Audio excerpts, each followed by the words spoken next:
Tu dis que Dieu est bon quand tout va bien, quand les portes s'ouvrent et que les prières reçoivent un oui. Mais que dis-tu quand tout s'effondre, quand la perte est brutale, quand les silences de Dieu durent, quand la douleur s'installe?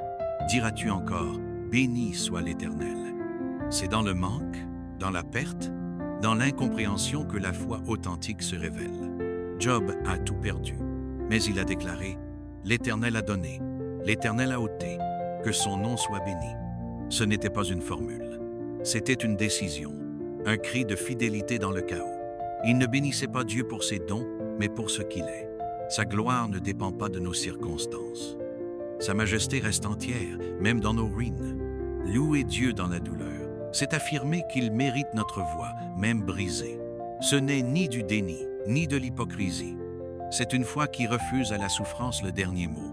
C'est dire, tu es toujours bon, toujours souverain, même quand je ne comprends rien. Le feu n'efface pas l'or, et la tempête n'annule pas l'adoration. Celui qui bénit dans l'épreuve ne fait pas du bruit.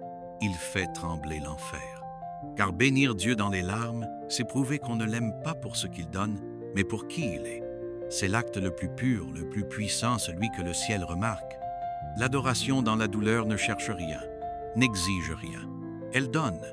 Elle dépose tout aux pieds de celui qui mérite tout, même quand il semble se taire. C'est là que l'ennemi recule.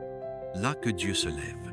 Car cette fois-là, nu, dépouillé, sans décor ni récompense, est un trône dressé dans la poussière, où Dieu vient régner au milieu des cendres.